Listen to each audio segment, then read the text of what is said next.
Reservoir వేరే tender పిలిచిండ్రు, cancel చేసిండ్రు. 16-20 kilometre line వేస్తే 1.5 ఎకరాలు నీళ్ళు సార్. నీళ్లు లేక ఎండిపోతే మా ఐలయ్య గారు నిన్న మొన్న 90 చెరువులు నింపుకున్నాడు. బస్వాపూర్ రిజర్వాయర్ సార్, కొండపోచమ్మ కింద ఉంటుంది, కొండపోచమ్మ కిందకు ఉంటుంది.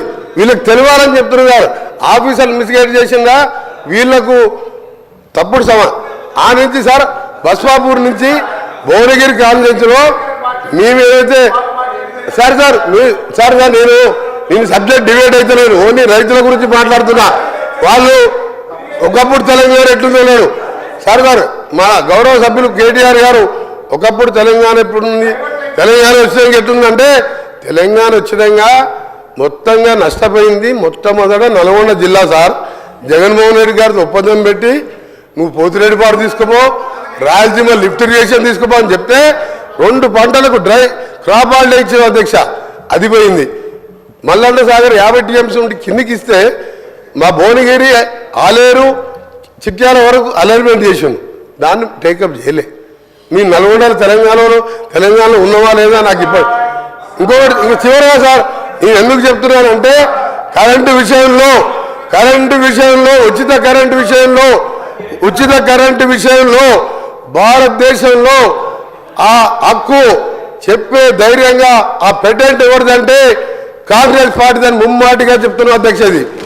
ఆ రోజు రాజశేఖర రెడ్డి గారు ప్రతిపక్ష నాయకునిగా మేనిఫెస్టోలో పెడతామంటే ముందుగా మా నాయకురాలు సోనియా గాంధీ గారు ఒప్పుకోలే, అది ఇంపాసిబుల్, రైతులకు ఇయ్యలేమంటే వారిని రాజశేఖర రెడ్డి గారు ఒప్పించి ఉచిత కరెంట్ అనే దాన్ని ప్రవేశపెట్టి ఆ రోజు 9 గంటలు ఇచ్చిన అధ్యక్ష. అప్పుడు వీరు మాట్లాడతారు అధ్యక్ష, నేను హరీష్ రావు గారు కానీ కేటీఆర్ గారు కానీ 50 ఏళ్ళు మీరే పాలించిందని. 50 ఏళ్ళు సమైక్య పాలనలో ఆంధ్రలో ముఖ్యమంత్రి ఉండి పొరపాటున మధ్యలో 2 సార్లు తెలంగాణ ముఖ్యమంత్రి అయితే సంఖ్యాబలంతో వాళ్ళని పదవి దింపితే మా నిధులు నీళ్లు నియామకాలు లేక అందరం ఆఖరి సొంత పార్టీ మీదనే పోరాటం చేసి తెలంగాణ తెచ్చుకున్నట్టుగా అధ్యక్ష. మాకు అదే అవుతుందనే కదా, దాన్ని అన్యాయంగా దళితుని ముఖ్యమంత్రి చేస్తా, 3 ఎకరాలు ఇస్తా, నీ బిడ్డలు అనుకుంటా మోసం చేసి 10 ఏళ్ళు పాలిస్తేవి. ఇవాళ మేము 10 ఏళ్ళ కర్మ మీది. 50 ఏళ్లలో నాగార్జున సాగర్ కానీ శ్రీశైలం కానీ సార్, శ్రీశైలం ప్రాజెక్టు కానీ సాగర్ కానీ శ్రీరామ్ సాగర్ కానీ వరద కాలువలు కానీ ఇవన్నీ పూర్తి చేసింది మేము ఆ 50 ఏళ్ళ. అయినా ఆంధ్రులు మాకు సరి అయిన నిధులు ఇస్తలేరు, మా ఉద్యోగాలు తీసుకుపోతున్నది కొట్లాడి తెచ్చుకుని తెలంగాణలో మోసంతో అధికారంలోకి వచ్చి 10 ఏళ్లలో 40 కుటుంబాలు బాగుపడ్డాయి అధ్యక్ష. వీళ్ళు అంటారు కరెంట్ ఇచ్చినావు నీళ్ళు ఇచ్చినావు అని. ఏమి ఇయ్యలే అధ్యక్ష, ఏమి ఇయ్యలే. ఇవాళ 100 ఏళ్ళు వెనకకి తీసుకుపోయి కళ్ళకి నీళ్లు పెట్టుకుని ఊళ్ళల్లో పోతే మనం పైసా జమ చేసి 25 లక్షల మందికి 2 లక్షల లెక్క. నువ్వు లక్షిస్తాను హరీష్ గారు కూర్చో, లక్షిస్తాను. 6 ముక్కలు చేసావు. 6 ముక్కలు చేస్తే బ్యాంకు వాళ్ళు వడ్డీకి ఇరిగమైంది. 1,50,000 కోట్లు అప్పు తీసుకొస్తే మేడిగడ్డ అన్నారం సుమ్మిలా కడితే పెదిరే శ్రీరామని వాళ్ళు ఇచ్చిండు.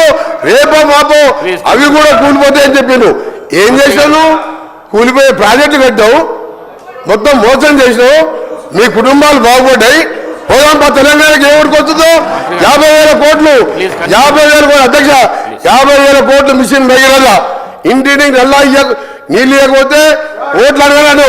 పోదాంపా సిరిసిల్ల ఊరికి పోదాం, సిరిసిల్ల గారి సిద్దిపేట గారి ఒక ఊరికి పోదాం, నల్లా ఇప్పుదాం. నీళ్ళు వచ్చినాయంటే మళ్ళీసారి మేము ఓట్లు అడిగాం. ఒక్క దగ్గర లేదబ్బా 50,000 కోట్లు తినేసిండు. మిషన్ భగీరథ మీద 50,000 కోట్లు తినేసిండు. తినుడు తప్ప అన్ని తిని ఇవాళ సంవత్సరంలో లేదు దారులు పెరగాలంటే నేషనల్ క్రైమ్ రికార్డ్ అధ్యక్ష. ఒకరి చివరిగా లాస్ట్ పాయింట్ గౌరవ సభ్యులు కేటీఆర్ గారికి నేను చెప్తున్నా, హరీష్ రావు గారికి నేను సమాధానం చెప్తలేను. వారికి మాట్లాడే హక్కు లేదు. ఆయన డిప్యూటీ లీడర్ కాదు, ఆయన సిఆర్పి సెక్రటరీ కాదు, ఒక ఎమ్మెల్యే. ఆయన చెప్తున్నాను ప్రశ్న సబ్జెక్ట్ మాట్లాడుతున్న కేటీఆర్ గారికి నేను సమాధానం చెప్తున్నా. నేను ఒకటే చెప్తున్నా, క్రైమ్ రికార్డు చేయండి. ఆత్మహత్యలు 2013 వరకు ఎందుకుంటే 2024 ఈ రోజు మా 1 సంవత్సర కాలంలో తగ్గినా లేదా నేషనల్ క్రైమ్ రికార్డు తెప్పిద్దాం. ఎందుకు అబద్ధాలు చెప్తారు అధ్యక్ష? సభను ఎందుకు తప్పుపట్టించరు, ప్రజలను ఎందుకు తప్పుపట్టించరు? దయచేసి వాస్తవాలు రైతు భరోసా మీద మేము మా మంత్రి గారు చెప్పేది, మా ముఖ్యమంత్రి గారు చెప్పేది రిప్లై వినండి. ఆ తర్వాత మీరు షాక్ అయి మీరు మీ లీడర్ వస్తలేరు, ఎల్ఓబి గారు వస్తలేరు, వచ్చే సెషన్కి వెళ్ళి మీరు ఎవరు కూడా ఆ సభకు రారు. మంత్రి గారు